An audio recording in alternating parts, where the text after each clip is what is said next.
Hola queridos amigos, hoy día estamos nuevamente acá con ustedes para tener una interesante conversación con un invitado de lujo.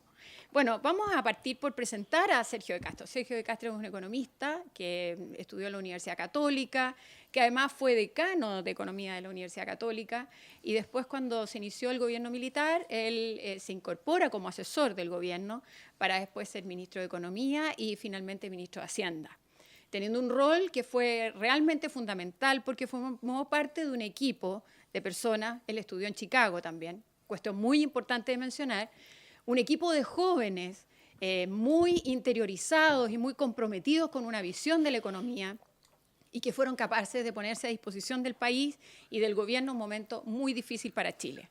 Entonces, la primera pregunta que me gustaría hacerle a Sergio de Castro a manera de conversación y de introducción es este grupo de Chicago que tenía una visión tan homogénea y que por eso mismo fueron capaces de introducir un cambio fundamental en Chile. Cuando llega al gobierno se encuentra con que Chile había sido colonizado por ideas que venían desde la izquierda y que tenían en la mente no solamente de políticos, sino que también de empresarios, de gente de trabajadores y de funcionarios públicos, con ideas de izquierda muy arraigadas. Quiero que nos cuentes un poco, en primer lugar, cómo se manifestaba eso, cómo lograron romper ese círculo y convencer de que era mejor iniciar un camino hacia la libertad. Y en segundo lugar, si crees que Chile puede entrar hoy día en un proceso que vaya en la misma línea. Es decir, después de haber hecho todo este cambio en Chile, si podríamos entrar en un proceso de involución para volver a encontrarnos con una derecha, una clase empresarial, una clase política y una clase de funcionarios públicos colonizados por las ideas de izquierda. Bueno, es una pregunta bastante extensa. En realidad, cuando nosotros fuimos a estudiar economía a Chicago, no teníamos idea en qué nos estábamos metiendo, porque realmente el nivel de conocimiento que nosotros teníamos antes, adquirido en la Universidad Católica, era de un nivel, pero Paupérrimo. pésimo, paupérrimo, Ya. realmente. Y tuvimos que empezar prácticamente de abecedario Ujú. y algunos estuvimos 2 años, otros 3, en fin, pero fueron tiempos muy duros con un trabajo que francamente no sé si habiendo sabido anteriormente lo que iba a pasar, habrían ido muchos allá. Pero en fin, ya estábamos allá y hicimos la tarea. Y cuando regresamos, éramos bastante jóvenes, yo no tanto, pero los otros eran un poquito más, bastante más jóvenes que yo. Con ese ímpetu de la juventud, nosotros arremetimos en la Facultad de Economía de la Ujú. Católica y empezamos a tratar de enseñar lo mismo que habíamos aprendido. Entonces, los alumnos se pararon en dos patas y dijeron, no, esto Esto es es mucho. demasiado, bajen las exigencias, en fin, y hicieron un movimiento prácticamente para que nos fuéramos de la escuela. ¿Pero eso era para no estudiar tanto o Para no para estudiar estudiar otras tanto ideas? no era a nivel de ideas, sino que de exigencia de Ah, estudio. perfecto. Sí.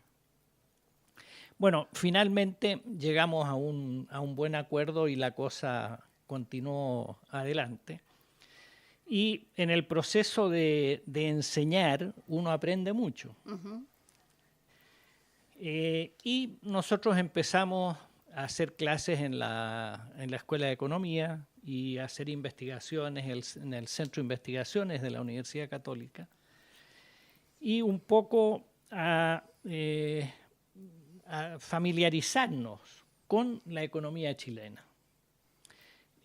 Nuestra impresión es de que hasta ese entonces la mayor parte de las personas que opinaban como economistas eran en realidad abogados aficionados a Ujú. la economía. O sea, la economía todavía no se veía como No ciencia. había mucha gente realmente profesionalmente con los conocimientos. Entonces, bueno, nosotros estuvimos unos buenos años enseñando, pero sin participar en política. De todo el grupo, digamos, que fue a Chicago. Los primeros que fuimos, yo diría que había una persona que era con inclinación política a la democracia cristiana, que fue Carlos Massad, y que entre paréntesis era el más preparado de todos los que fueron en ese grupo inicial y que nos ayudó mucho a los que éramos menos desarrollados en economía. Bueno, entonces, después de haber hecho esos estudios y los implantamos en la universidad, empezamos a ser invitados acá, allá, gente que quería conocer nuestras opiniones, y a raíz de un exalumno que fue a trabajar a la Sociedad de Fomento Fabril, iniciamos unos cursos de economía para empresarios. Y ahí se presentó un grupo bien nutrido de los mejores empresarios de ese entonces. No voy a dar nombres para no dejar a nadie afuera, pero eran los gerentes generales, dueños de las grandes empresas de Chile. Y nosotros no les hacíamos clases de economía, pero les hablábamos de economía y les hablábamos de cómo operaban los mercados y cuál era la función de los precios y de las inversiones, y que la protección era mala porque perjudicaba al consumidor y que era mejor abrir los mercados, bajar los aranceles aduaneros, tener libertad de precio, en fin, una serie de cosas que eran novedosas y que ellos escuchaban y se reían un poco de nuestra inocencia. Pero los dos empezamos a ganar en esta cosa. Ellos un poco de conocimiento de economía y nosotros acerca de cómo operaba la economía real, digamos. Y quién era quién, y se formaron amistades y cosas de esa naturaleza. Pero ¿cuál era perdón que me meta, digamos, cuál era el ambiente frente a estas ideas dentro del mundo empresarial y dentro de los funcionarios públicos y dentro del propio gobierno? Porque estamos hablando en la década, fines de la década del 50 y después década del 60, es decir, claro, con Alessandri y con Frey, ¿no es cierto? Claro, más o menos. Exacto. Entonces, ¿cuál era el ambiente? ¿Qué es lo que se pensaba que debía ser el desarrollo económico? ¿El crecimiento era algo importante? ¿Cuáles eran los problemas? Bueno, era lo que, digamos, lo que había, que era una economía muy dirigida. Habían incentivos, tasas de interés que la fijaba el Banco Central, la cantidad de dinero que se podía, el crédito que se le podía dar a las empresas estaba determinado por el Banco Central. Había una intervención muy grande. Y habían prohibiciones de importación, habían aranceles de 1.700, 1.500%, que eran prohibitivos prácticamente. Había mucha influencia, que de repente de un día para otro se abría la importación de automóviles por 5 días, por ejemplo. Entonces, y el que tenía pituto ahí llegaba una cantidad de autos y después se vendían en el mercado a precios muy, muy buenos. O se permitía importar un insumo importante que estaba prohibido, se importaba durante un tiempo, después se cerraba. O sea, una cosa bastante manejada. Controles de precio, que no necesariamente reflejaban los verdaderos costos de producción. Había también bastante corrupción en esas determinaciones de precios. Así que era una economía realmente bien dirigida.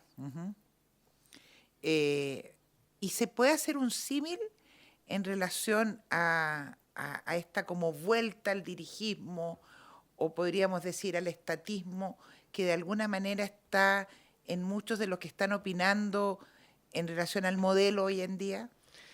Bueno, si nosotros miramos el proceso económico, digamos, los gobiernos sucesivos fueron cada vez yendo más a la izquierda. Hubo un recreo con Alessandri, un poco quizás con Eduardo Frei, pero en general íbamos a una economía bastante dirigida y Salvador Allende ya fue la apoteosis del dirigismo, digamos.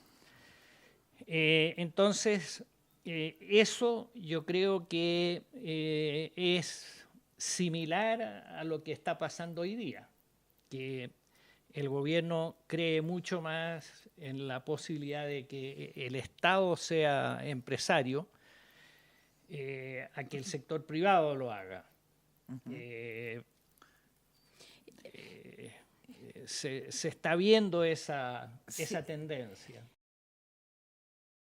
Bueno, entonces lo que estábamos conversando recién es la posibilidad de que Chile inicie un proceso de involución, o sea, después de haber avanzado y de muchos sacrificios para llegar a la consagración de una economía de mercado, una economía abierta, se ve que Chile nuevamente está siendo colonizado por estas ideas de izquierda. Y Jocelyn Holt, en su libro en el que habla sobre la universidad tomada, él dice que existe la posibilidad de que Chile camine nuevamente hacia una dictadura, pero esta vez una dictadura de izquierda.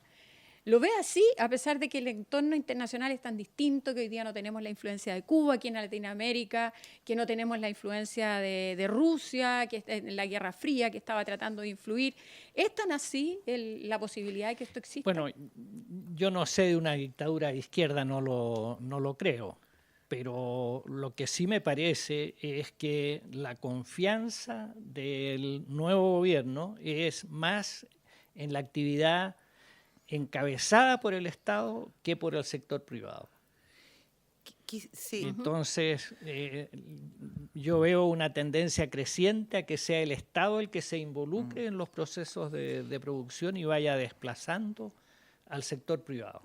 Como Chile es un país de mala memoria y la historia no es leída por todos, no es vivenciada por todos, o se mira desde distintos prismas, pero es importante ver saber para aquellos más jóvenes cómo era ese país antes de las transformaciones económicas que tú y tu equipo dirigieron, cómo era ese país con ese tipo de economía dirigista, con ese tipo de economía donde el Estado era mucho más controlador, a diferencia del Chile que surge a partir de un emprendimiento mayor, de conceptos de libertad, en que cada uno puede lograr sus propias metas. ¿Cómo era ese Chile de los años 60 y de los años 70? En pobreza. Era un Chile muy controlado, o sea, tú querías importar bienes de inversión, maquinaria o algunos insumos, tenías que ir al Banco Central a pedir permiso, habían cupos para las distintas cosas, y entonces, bueno, te daban un cupo y tú podías traer eso, o sea, estaba tremendamente dirigido, no había libertad de producción. A mí me da la impresión de que vamos en ese sentido con el actual gobierno. ¿Tú crees que el modelo, a ver, dicho de otra manera, cuáles son, a tu juicio, los pilares en que descansa el modelo económico que ha hecho que el país, ¿no es cierto?, a partir del año 75 en adelante haya ido en una línea súper ascendente? ¿Qué es lo que permitió? ¿Cuáles son los valores o los pilares, los principios que hicieron posible que el modelo se sustentara? Bueno, primordialmente yo diría que la base ha sido la competencia y la seguridad de la propiedad privada. Hablamos hace un ratito, digamos, de los aranceles elevadísimos que existían y las prohibiciones de importaciones. Cuando llegamos al gobierno y empezamos a bajar la remuneración, los aranceles, los empresarios en general dijeron, bueno, vamos a quebrar todos porque nosotros no podemos competir con el extranjero. pero junto con abrir y bajar mucho los aranceles hubo una devaluación real del dólar importante, entonces eso como que niveló un poco la comparación y poco a poco el país empezó a crecer y cada vez más y cada vez se fue dando mayor libertad en los procesos de producción y mayor competencia y finalmente después que hubo el cambio de gobierno de Pinochet a Aylwin, contra toda expectativa de que se iba a cambiar el modelo, se reafirmó el modelo. Y entonces siguieron cayendo los aranceles. Nosotros habíamos dicho con arancel 10% ya estaríamos más o menos bien. Y vinieron más tratados de libre comercio con más países del mundo y empezó a bajar todavía más los aranceles. Hoy día estamos con arancel cero, creo que somos posiblemente el único país del mundo. Impresionante. O si hay otros son muy pocos. Una competencia absoluta. Entonces, esa competencia es lo que ha hecho que las empresas puedan tener costos bajos, puedan crecer a tasas muy elevadas, y Chile hoy día es un país estrella, era. Sí, bueno, eso. Día, no sé. Pero vamos a tener que hacer un corte, pero antes de ir al corte vamos a dejar una pregunta planteada, y va a ser respecto a la competencia. Porque justamente, y desde el punto de vista también como parte, como fundamental de lo que fue la Escuela de Economía de la Católica, en que muchos de sus alumnos han estado involucrados en algunos casos de financiamiento de la política, algunos casos de colusión. ¿Cómo eso? La primera pregunta es si realmente hay que reforzar la ética, la formación ética, como se ha dicho en estos últimos días dentro de las universidades, o se hace por la vía de las regulaciones. Y la segunda pregunta es, bueno, ¿cómo lo hacemos para que realmente exista competencia? Pero vamos a ir ahora a esas preguntas al callo, al hueso. Vamos a ir a un descanso y ya volvemos.